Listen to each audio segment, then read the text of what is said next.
So let's go ahead and discuss how to find your autoimmune thyroid triggers. And I want to start by just mentioning the triad of autoimmunity, which is the three-legged stool of autoimmunity. I mentioned this before, but want to reinforce it just for those who haven't heard of it. So according to the triad of autoimmunity, there are three components necessary for autoimmunity to develop. So that means Graves' disease, Hashimoto's, as well as other autoimmune conditions. So component number one is a genetic predisposition. Now, the good news is while genetics is a factor, it's not the most important factors. The other two factors are even more important than having a genetic component. And so, component number two of the triad of autoimmunity is exposure to one or more environmental triggers. And I'm going to talk, of course, more about triggers. That's what this is all about here. But just keep in mind that there is almost never a single trigger. Almost always there are multiple triggers. And then component number three of the triad of autoimmunity is a leaky gut, also known as an increase in intestinal permeability. So again, genetic predisposition, exposure to one or more environmental triggers, usually multiple environmental triggers, and third is that leaky gut.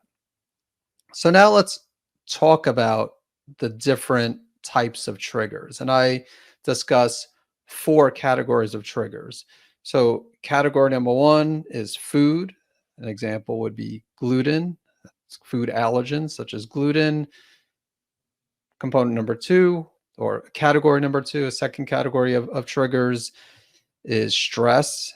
And when I talk about stress, it's not necessarily just emotional stress. It could be physical stressors such as overtraining. And third category of trigger, infections. It could be gut infections, things like H. pylori, parasites, stealth infections such as viruses, Epstein-Barr included, and Lyme disease, Bartonella. And then fourth category of trigger, environmental toxins. So that could be heavy metals, that could be other types of toxicants. So there's toxins and toxicants. So example of a toxin like mycotoxins from mold, it's natural, whereas bisphenol A or BPA, xenoestrogens, are actually classified as toxicants, even though I commonly use the word toxins, and a lot of practitioners use toxicants. A lot of times we're actually referring to toxicants.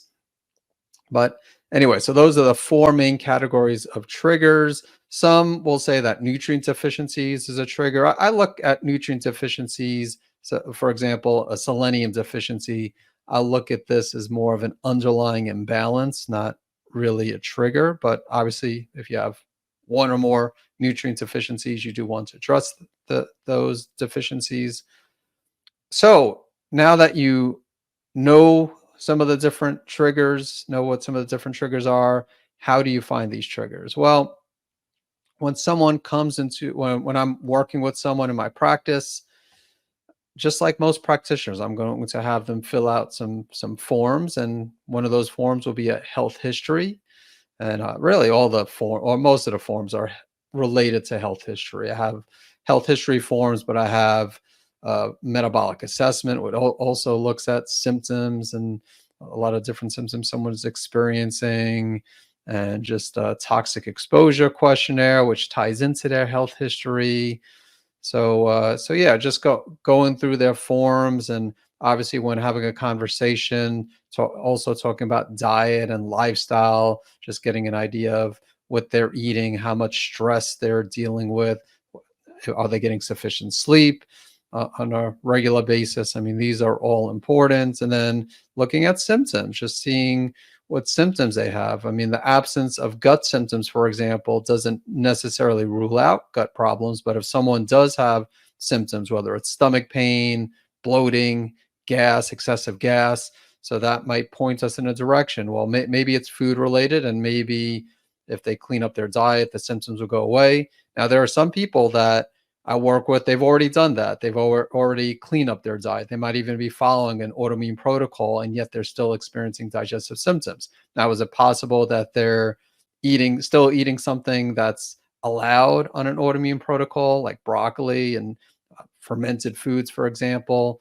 And I mean, again, maybe that's the case, and maybe we could not conclude, because again, we would need to do testing, but if someone's eating fermented foods and they're having a lot of issues, maybe it's a histamine problem, maybe they have SIBO, small intestinal bacterial overgrowth, well, we need to do a SIBO blood test.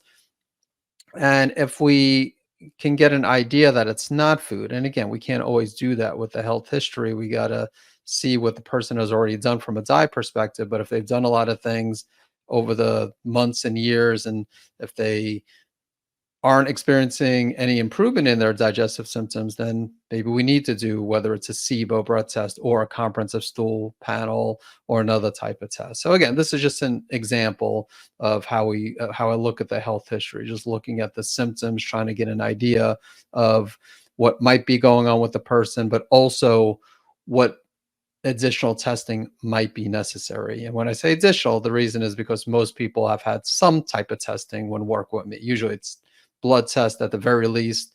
Again, I'm working with people with hyperthyroidism and Hashimoto. So usually they've done a thyroid panel. Many times I've done antibodies. I mean, sometimes they come to see me and they haven't yet been diagnosed, but most of the time, at the very least, they have a thyroid panel. Maybe they haven't had the antibodies. But anyway, so that's a big part of the health history, to see what additional testing they may need.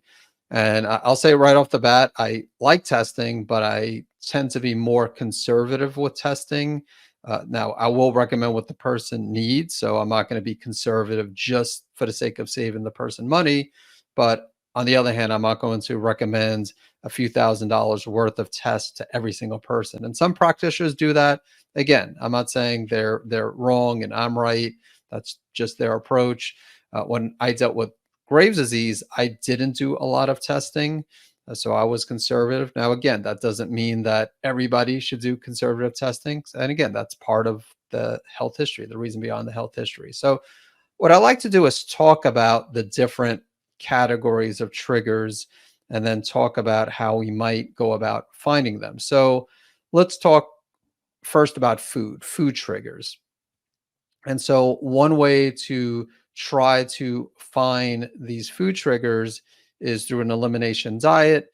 Another way is through food sensitivity testing. So I usually start people off with an elimination diet.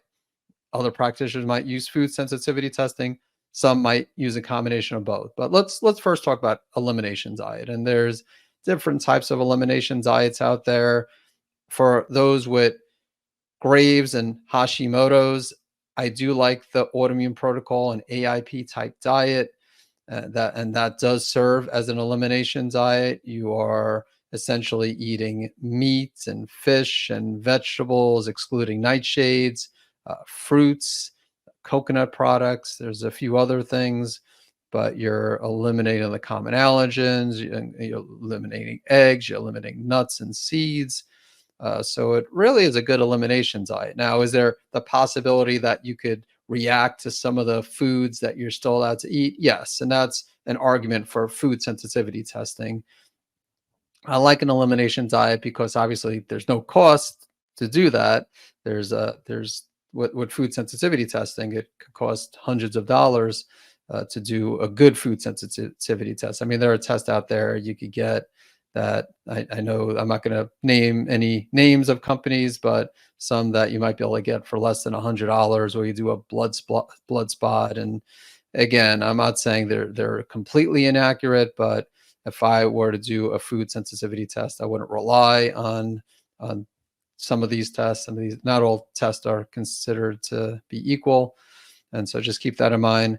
But I think elimination diet is a good starting point. It's not perfect. And again, there is a time and place for food sensitivity testing, which I will discuss. With an elimination diet, one of the cons is it could be stressful for some people. Just the thought of being on a restrictive diet, even though it's not a permanent diet. It's not even, in most people, a 6-month diet or a 1-year diet. I mean, there are people who will follow an autoimmune protocol for 6 months or even a year. But I mean, typically I recommend, let's start with 30 days. And if you could get to 90 days, that's even better. if after 90 days someone is doing a great, if they're feeling better and they feel like they want to follow the diet for longer, that's fine. I mean, again, it's not a permanent diet, but if someone wants to go longer than the 3 months while healing, I think that's perfectly fine. Now, if someone starts off with an elimination diet, again, let's say an autoimmune protocol, and then after let's say 90 days, they follow for 90 days, then they're going to start reintroducing foods one at a time.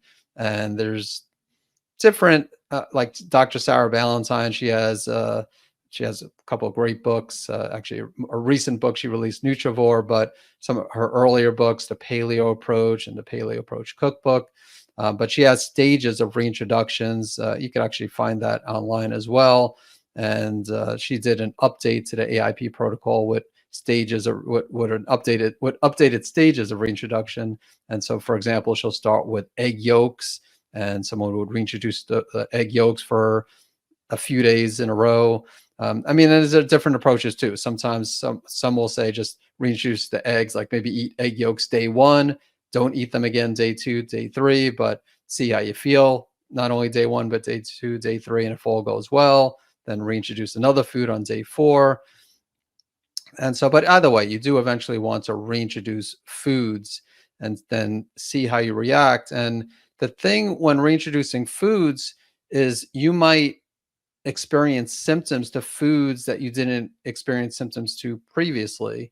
And if that's the case, one of the main reasons for that is because you might have been reacting to that food previously and it might have been causing inflammation, but your body kind of got used to that food.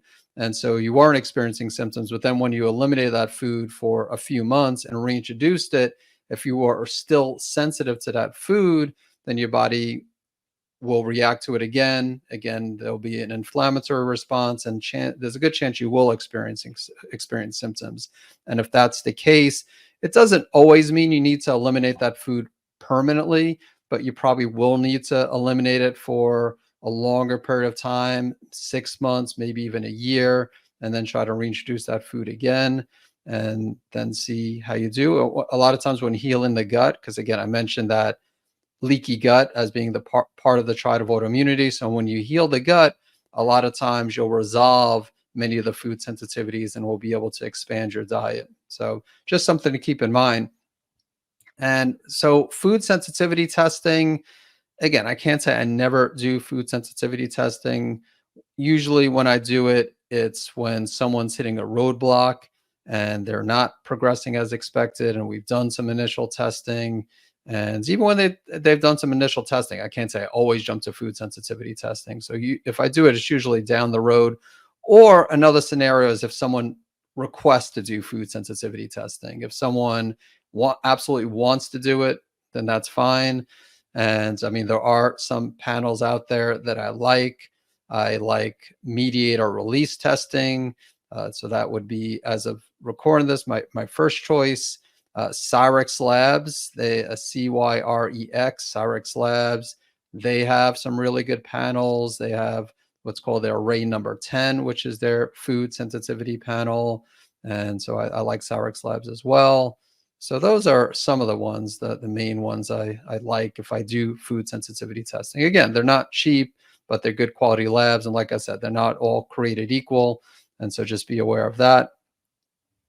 And so that's really addressing the food trigger component. So, and there are some practitioners who will do both an elimination diet and food sensitivity testing. So they might have someone collect the sample. Usually it's a blood sample when doing a food sensitivity test. And so right off the bat, they'll do that blood test. And while waiting for the results of the test, they'll start an elimination diet. And so this way they're eliminating certain foods, but then the food sensitivity test is looking at some of the foods that some of the foods that are not included in elimination diet, like broccoli and avocados and other foods. So again, that is an approach. I can't say I do that with most patients, but it is an option to consider. And if someone wants to do that, like if someone's working with me and they hear me talk about this here, because I've also spoken about this in my books as well as being an option. And if someone says, you know what, I would want to do an elimination diet, but I also want to do the food sensitivity test as well. Now, I will say with IgG food sensitivity testing, you definitely want to be eating like you don't want to go on an elimination diet for 3 months and then do an IgG food sensitivity test. I mean, I will say, well, it depends on what you're looking for. I mean, what you need to keep in mind is IgG testing. So it's looking at antibodies related to the foods that you're eating. So if you're not eating a certain food, if you haven't eaten a certain food for a few months, like let's give an example of gluten. So gluten, a lot of people know you should avoid gluten while healing. And if you're, there's different types of gluten sensitivity testing, including a celiac panel. And so if you're doing, let's say, just a food sensitivity test that looks at gluten, IgG food sensitivity test, and you avoided gluten for 3 months, you're not going to produce antibodies to that food if you're not eating it, even if you normally would react to it. So if you wanted to see if you were if you were reacting to gluten, let's say if someone's working with me and they're still eating gluten, I wouldn't tell them to avoid gluten for 3 months and then retest. I would say, let's test before you avoid gluten. Let's go ahead and do that test. And so it's similar if wants to do both an elimination diet and IgG food sensitivity testing at the same time, you'd want to get the blood sample before the person does an elimination diet. And mediator release testing works a little bit differently, so that's not exactly true with MRT. So, but just wanted to bring that up. And then let's talk now about stress. And again, when we talk about stress, it's not just emotional stress, it's overtraining. I was guilty of overtraining prior to my Graves' disease diagnosis, trauma, which I mean relates to stress, but I mean could go back many, many, many years. I mean, so can chronic stress. I mean, there's definitely overlap. But when it comes to these stressors, both these emotional and physical stressors, the concern is the impact it has on your adrenal glands. At least one of the concerns. It has effects on other areas of your body as well, such as the gut. Stress can actually cause a leaky gut as well over time. But looking at adrenals, you could either guess and just assume that you have an adrenal problem, or you could test. And again, for adrenals, I do like to test. And the reason I like to test is because, first of all, if someone depending on someone's adrenal pattern, you might take a different treatment approach.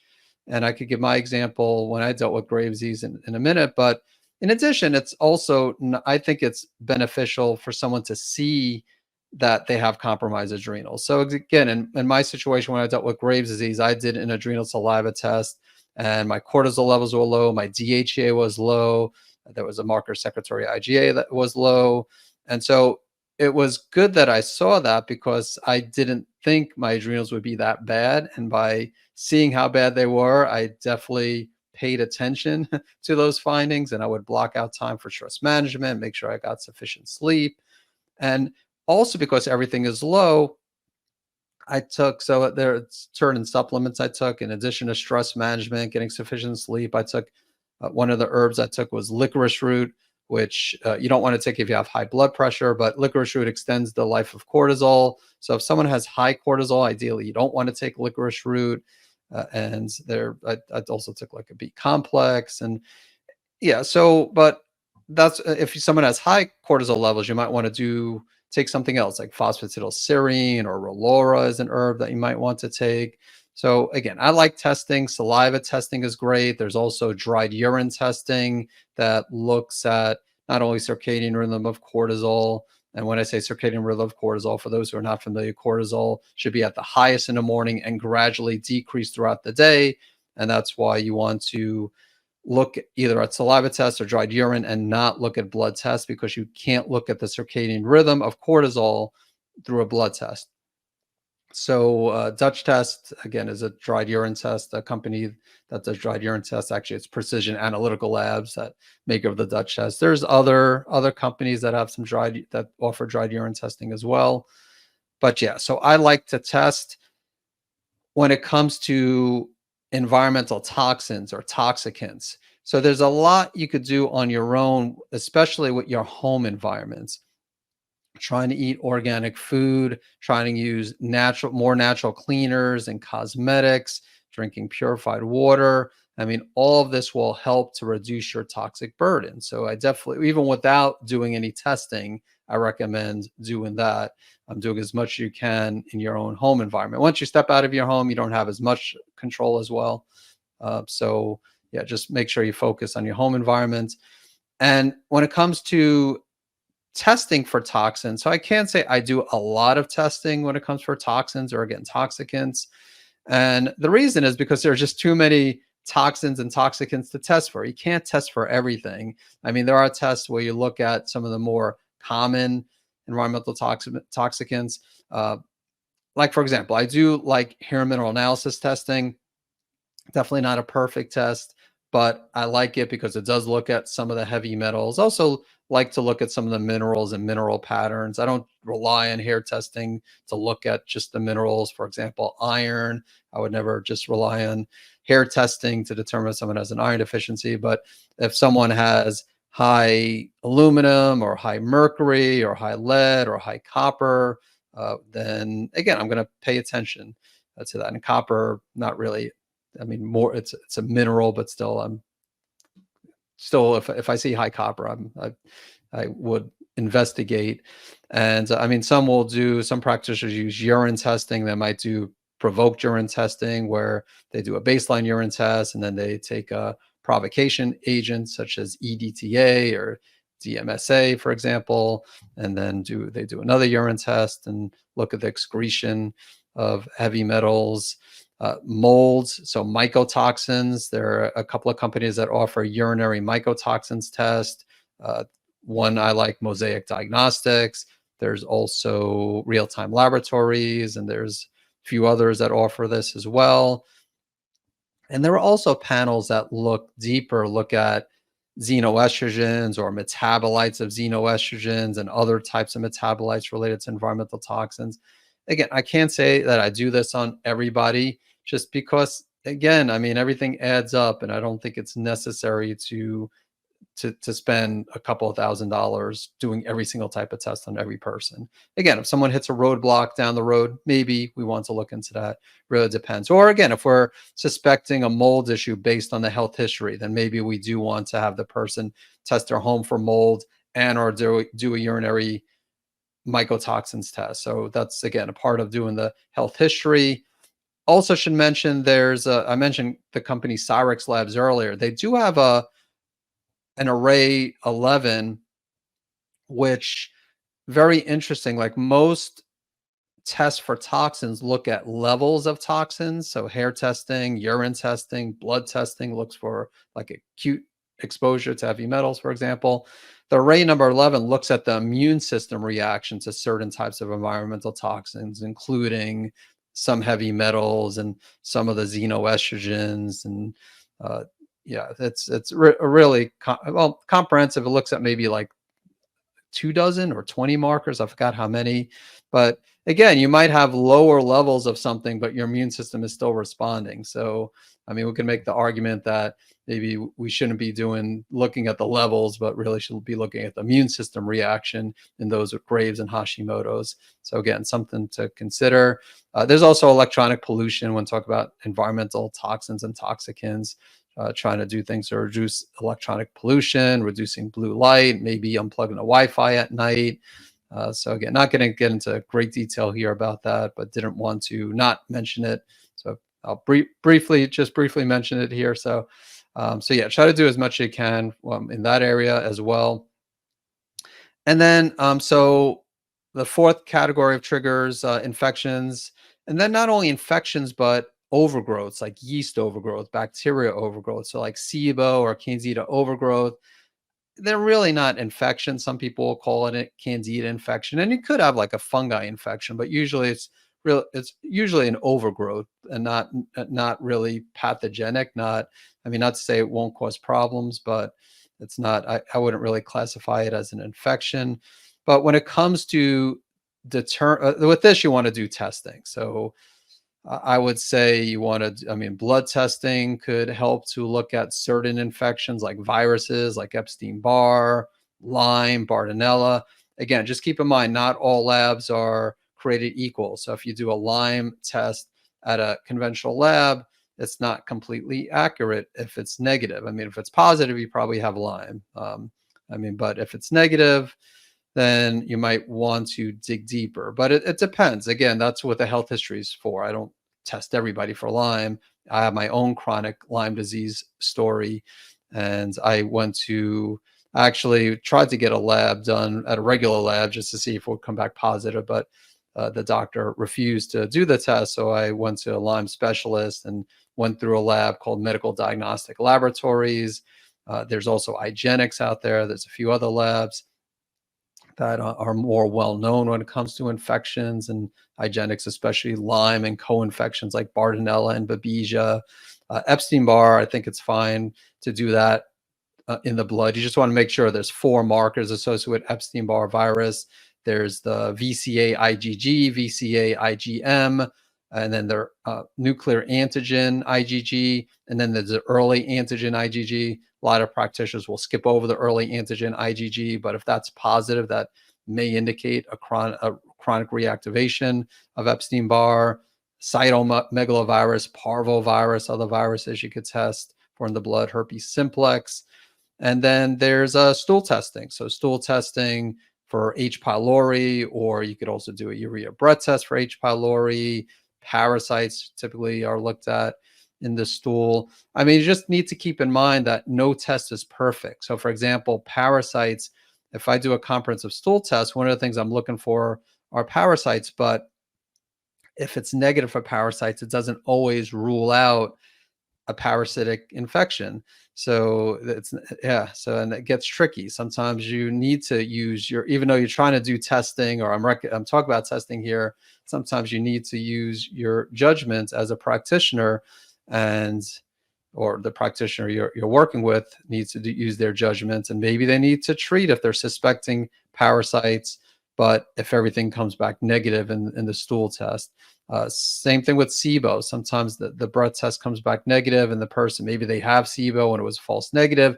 Maybe it's SIFO, small intestinal fungal overgrowth. So again, it could get tricky.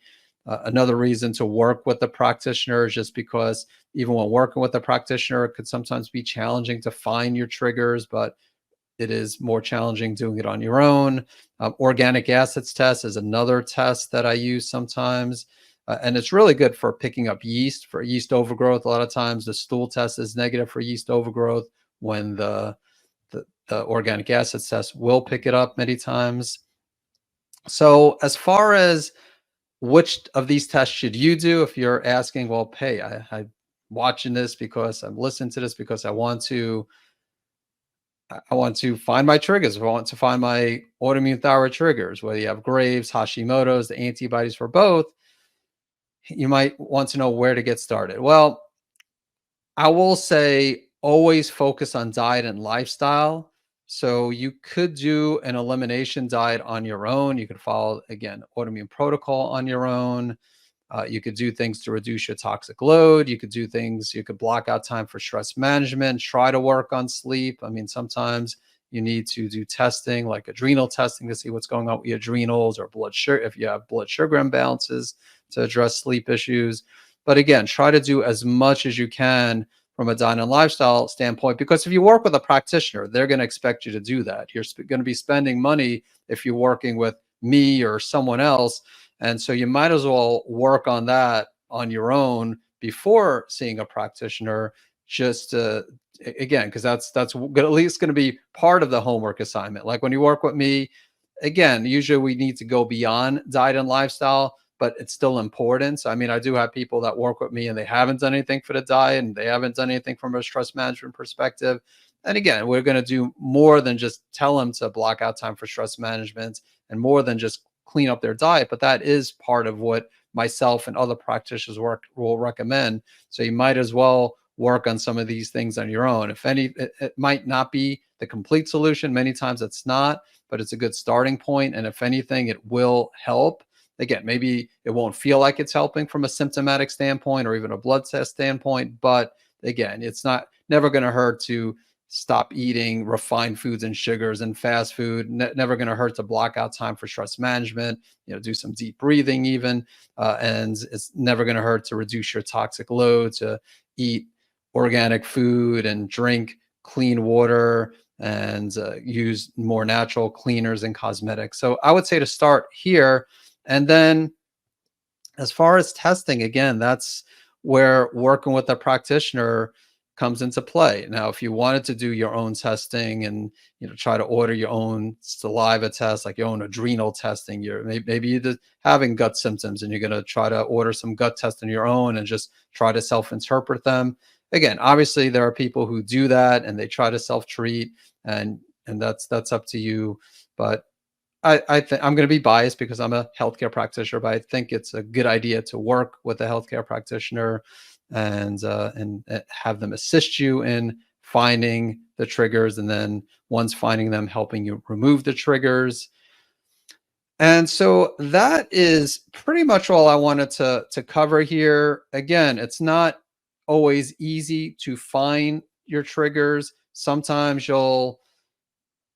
will find triggers when doing some initial testing, but we might need to dig deeper and do additional testing. Again, that's an argument to do comprehensive testing, but I still don't think that everybody needs to do comprehensive testing, because many times we'll find what we need with the conservative testing. So ultimately, that's up to you. Either way, I hope you found this information to be valuable, and stay tuned for more valuable information related to saving your thyroid.